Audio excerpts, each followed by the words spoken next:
हर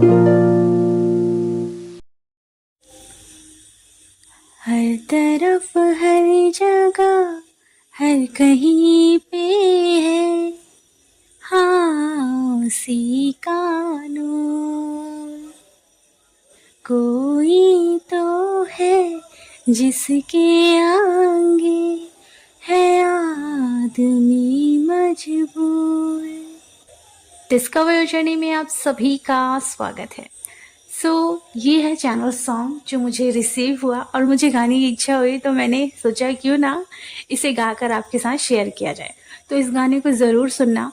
आपको मैं बताना चाहूँगी कि जितना ज़्यादा आप डिवाइन से कनेक्ट होते हो, जब आप बहुत ज़्यादा हाई वाइब्रेशन में आ जाओगे, डिवाइन यूनियन हो जाएगा, तब ना आपको सब पर प्यार आएगा, लेकिन आपको ना किसी की नीड नहीं होगी।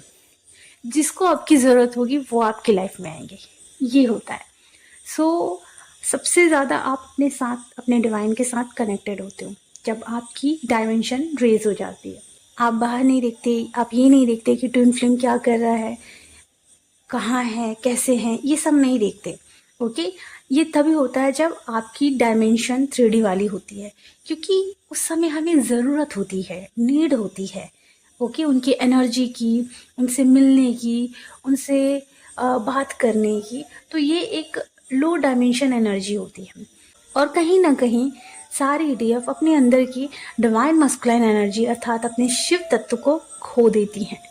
तो इस रिगार्डिंग मैं वीडियो नेक्स्ट अपलोड करूँगी ट्विन फ्लेम से रिलेटेड, कि ट्विन फ्लेम के मेन साइन क्या होते हैं, डीएफ है कौन, और भी चीज़ें, ताकि आप लोग इस जर्नी को बहुत इजी तरीके से समझ सको।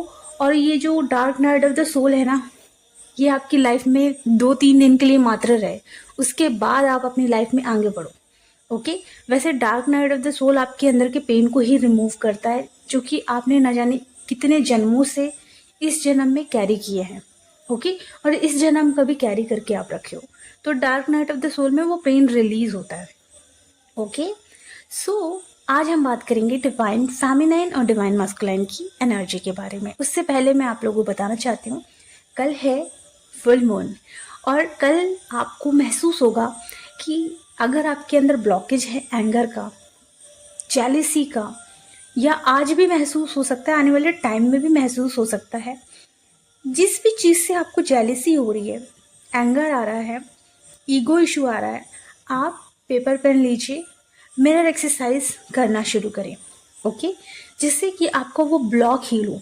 देखिए, कुछ इशू होते हैं ना कि खुद से रिलीज नहीं हो पाते। फॉर एग्जाम्पल जेलिसी क्यों आ रहा है, कैसे आ रहा है, क्या वजह है, डीप में जाना पड़ता है। आप किसी मेंटोर से कनेक्ट होकर उसे डीप में जाकर देखें, देन आपके मेंटोर उसे हील कराने में आपकी हेल्प करेंगे।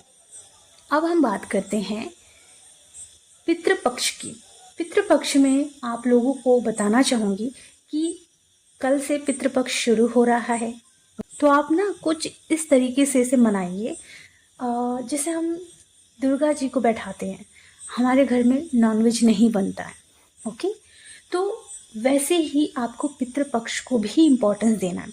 देखिए, हो सकता है कि आप अगर कर सकते हो तो पूरे पितृपक्ष में आप शुद्ध खाना बनाकर अपने पितरों को पश्चिम दिशा में भोग लगा सकते हो।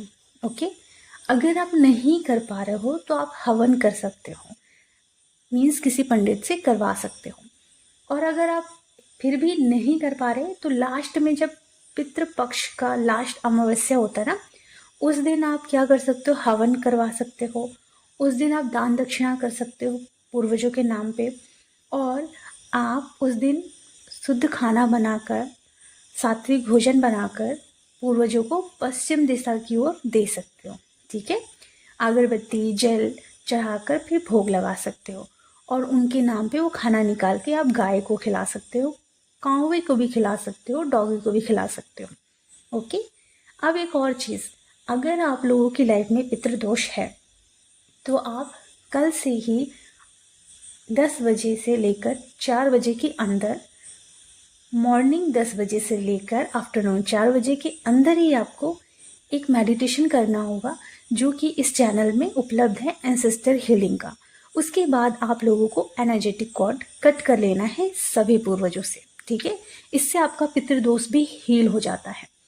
और अगर आप नहीं करना चाहते या आपके पास पॉसिबल नहीं है कि आप कर पाओ, तो अमावस्या के दिन ज़रूर समय निकाल के उस एक मेडिटेशन को ज़रूर करें, क्योंकि ये बहुत पावरफुल होता है। और हर बार आपको अमावस्या में पूर्वजों के नाम पे तो दान दक्षिणा करना भी चाहिए। इससे आपका पितृदोष हील रहता है। ओके, जैसे आप हर दिन खाना खाते हो ना, तो हर 15 दिन के बाद अमावस्या आती है, तो आपको वो चीज़ें करनी चाहिए ताकि आपके पूर्वजों के ऊपर निगेटिविटी का अटैक ना हो। और फिर उन पर नहीं होगा तो आप पर नहीं होगा, उन पर नहीं होगा तो आपकी फैमिली पे नहीं होगा, उनका आशीर्वाद आप पर बना रहेगा। ओके, चलिए, तो डिवाइन फेमिनाइन की जो इस समय एनर्जी चल रही है, कुछ डिवाइन फेमिनाइन की हेल्थ इशू चल रही है, क्योंकि मौसम इस तरीके से है जिस वजह से हेल्थ इशू ज़्यादा उनको महसूस हो सकता है।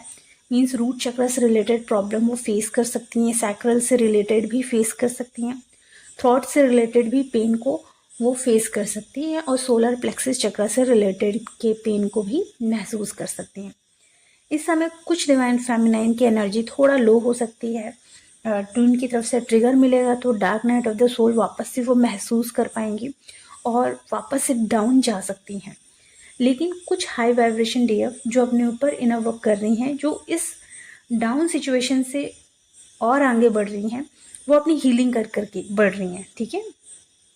तो अब क्या हो रहा है, डिवाइन से यूनियन बहुत ज़्यादा अच्छे से हो रहा है, डिवाइन से कनेक्शन, उनकी कनेक्टिविटी डिवाइन से ज़्यादा बन रही है।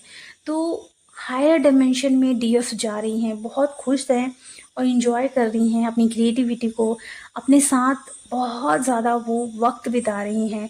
अपने आप को खुश रखना, अपने आप को तैयार रखना, अपने लिए अच्छा फूड बनाना, खाना, इस पर ज़्यादा फोकस कर रही हैं। मतलब अपने आप की फाइनेंशियल कंडीशन पे भी काम कर रही हैं और अपने सोल पर्पस में भी लग चुकी हैं।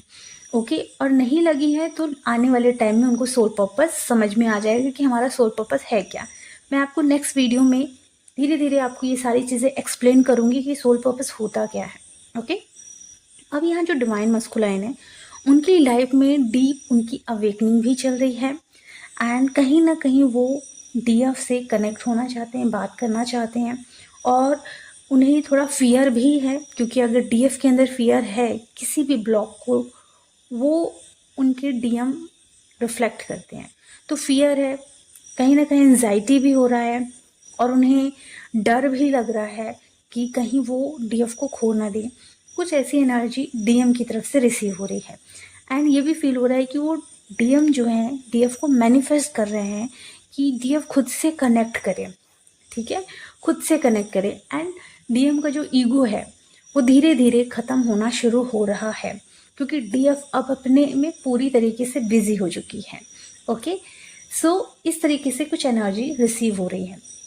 यहाँ मैं आप लोगों को बताना चाहूँगी कि आप लोगों को ट्विन फ्लेम रिगार्डिंग और डीपली ट्विन फ्लेम है कौन, और कैसे हमें अच्छे से अपने शिव और शक्ति को समझना है, ताकि हम अपने शिव शक्ति तत्व पर अच्छे से काम करें और हायर डायमेंशन में जल्दी से जल्दी आ पाए।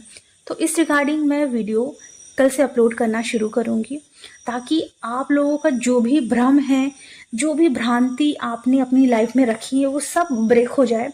और वो जब ब्रेक होगा तब आपको समझ में आएगा, अच्छा तो ऐसे काम करना है, ठीक है। क्योंकि आप लोगों को समझ में नहीं आ रहा है, इनर वर्क करना है, इनर वर्क करना है, और बहुत सारे लोग भटके हुए हैं, इनर वर्क करना है तो कैसे करना है, क्या करना है ना। तो जब आप पहले अपने शिव तत्व को, शक्ति तत्व को समझोगे, तब आप इनर वर्क बहुत अच्छे से कर पाओगे, तब कोई डाउट नहीं बचेगा, तब आप सेल्फ लव में बहुत जल्दी आ पाओगे। ओके, आपको बहुत ज़्यादा टाइम नहीं लगेगा, आप बहुत ज़्यादा हर्ट नहीं होगे, एक्सपेक्टेशन आपकी इतनी ज़्यादा नहीं होगी किसी से। तो उस चीज़ को हमें जल्दी से जल्दी आपके साथ शेयर करना है, ताकि आप लोग समझ सके कि जर्नी बहुत इजी हो गई है, ठीक है। तो वैसे तो सारी चीज़ें मुझे शेयर करनी थी, बट कहते हैं ना, डिवाइन टाइम में ही सारी चीज़ें शेयर होती हैं। पूरा वीडियो देखना, जिससे कि आपको समझ में आए कि हमें शक्ति तत्व को और शिव तत्व को कैसे बैलेंस करना है, क्या चीज़ है जो हमारे अंदर कमी है जिसको हमें निकालना है, और क्या चीज़ है जो हमें अपने अंदर डेवलप करना है। ओके, तो अपना ख्याल रखें, खुश रहें. God bless you.